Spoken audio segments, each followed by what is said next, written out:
So the next level is soul level 6, the third eye or love level. So when you realize love is really the most powerful thing on the planet, even more so than rationality. It's about 4% of the world. An interesting little numbers thing is it's very common. You see it throughout the literature world that when 5% of a population achieves something, it then starts to spread like wildfire.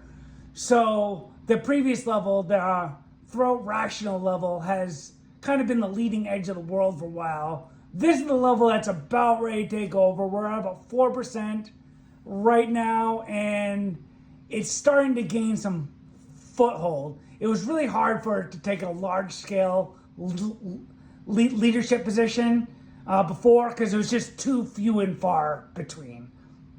Important thing about this level, this is where the cities start showing up. What some people think as paranormal abilities. You're really above the rational and logic level at this point.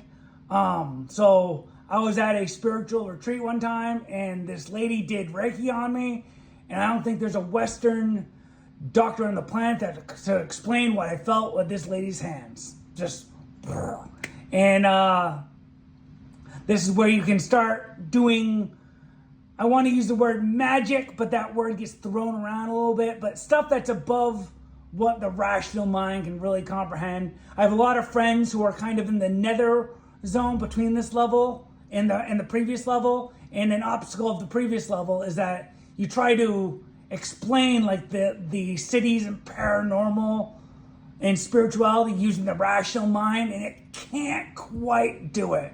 To get to this level, you really kind of start to have a leap of faith. There is a risk of naivete at this level because survival is very easy at this level, and all you see is love. So the average human experience actually doesn't make a lot of sense to you. But at this level, the legendary leaders are at this level. And I think when God really needs something important to happen, he deploys one of these people to the area. Like Winston Churchill held the world from disaster in World War II. He wasn't a perfect person, but that was part of his charm, I think. Nelson Mandela with South Africa, Martin Luther King, obviously. And though not in every level of life, Tom Brady falls in this level with respect to football. If you saw him play, particularly when he was in the zone, try to explain that with the rational mind. It's really hard to do. So that's that level. God bless.